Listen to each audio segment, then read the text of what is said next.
tell you, it is that time of year again, everybody. How are we doing today? All right. This is so good. I don't know if you could tell from my little entrance there, but I have been hitting that special eggnog extra hard to get in the real spirit of the season today. Are you all excited for another festive tale full of Yuletide cheer? Very good. This next story here is a personal favorite of mine. It is a classic story of good and evil. Wait, I'll call for that again here soon. Hold on to that. It features lots of greed, a 4-poster hand-carved mahogany bed, and ghosts. Yeah, it fits better there. But it also is weird because it's a Christmas story, so we're gonna pretend we didn't do that. This story does require one important thing, and that is a costume change. Put this right here. This is my Merc on the woodwork. To tell this story right, we will go back in time to jolly old England for a dignified holiday tale written by Sir Charles Xavier Dickens. This story is called A Christmas Carol Pool.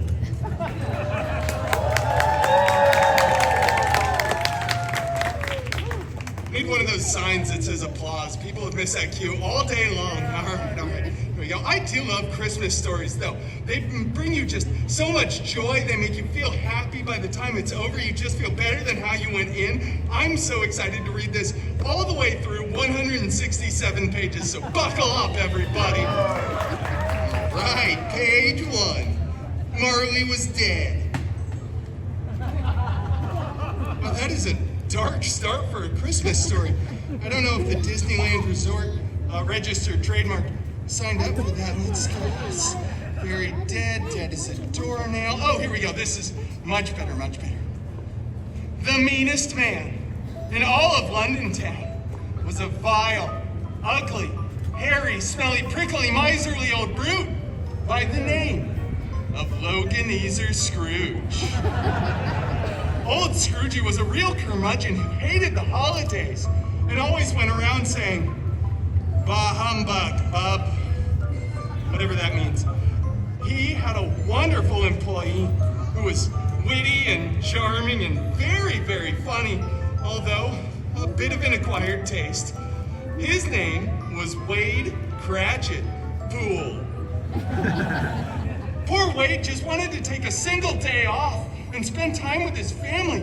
But old Loganezer was like, "Shut up, get back to work and count me money, bub." He was very mean and mildly Australian, apparently. But because he was such a bad guy, he was visited during the night by his dead partner, who was a dead man, or should I say an ex-man. His partner told him that he was going to be visited during the night by 3 ghosts who would teach him the true meaning of Christmas. Old Loganezer slept uneasy that night, like when you have one too many chimichangas right before going to bed. And as he laid his head down, there was a bright flash outside of his window. He ran over and ripped the curtains open to find Johnny Storm, all flamey and bright.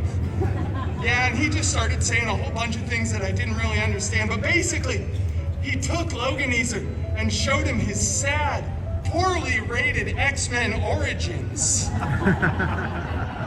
More people like that joke than like the movie. Then the second ghost shows up. It's a huge, child-minded figure, larger than a normal man should be, made completely out of metal.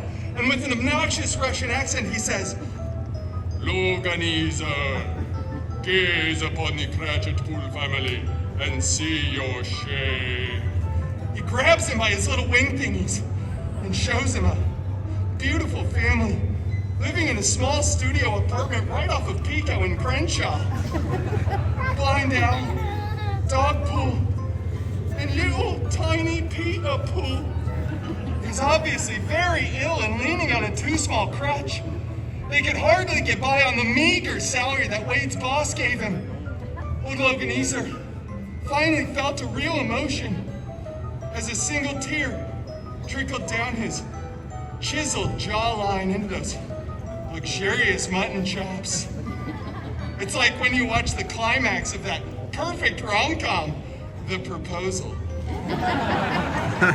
Next, there's a cemetery scene with the ghosts of Christmas Days of Future Past, and things get all convoluted and the timelines are really weird, and I'm not going to go into the details because it will give you nightmares, and we almost destroyed an entire franchise with that one. But basically, all the ghosts taught Loganeser that you need to keep the spirit of Christmas in your heart all year round. Think of those less fortunate than you, and overall, just don't be such a jerk all the time.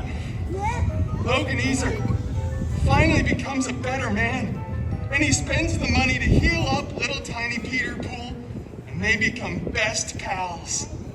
And then, at the very end of the story, little tiny Peter Pool, all healed up, skips his way over to Loganeser, grips him by his muscular inner thigh muscles.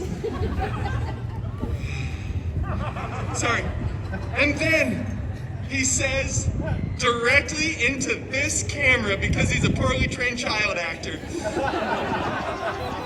"Oh God of thunder bless us, everyone, and they all live happily ever after."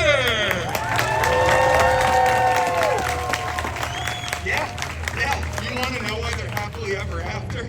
It's because this story has been redone and merchandised so many times over the years.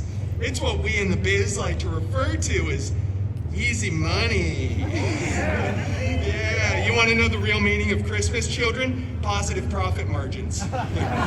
Thank you all so much for joining me here for this Storytime with Deadpool holiday special. You can cheer.